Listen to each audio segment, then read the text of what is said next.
So in this video, you'll learn how to add the calendar to the lock screen on your Samsung Galaxy S25. So by default on the lock screen, you normally have a clock. So if you want to change it to a calendar so that it's easier to keep track of your days, this is what you need to do. Start by accessing the lock screen editor, and you can do this in two ways. One of them is by opening the settings app, scrolling and selecting lock screen and AOD. Then you want to look for the option edit lock screen and tap on it. The second method is by going to the lock screen directly, and then you just want to press and hold on the lock screen. If you have a lock screen type, enter it in, and then it will open the lock screen editor.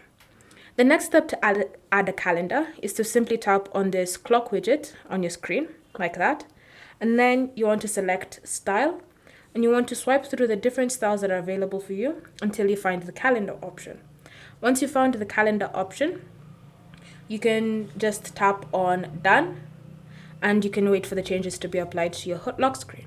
Once the changes have been applied, you should see you've successfully added the calendar to the lock screen. Thank you for watching. If you have any questions or comments, leave them down below and we'll get back to you.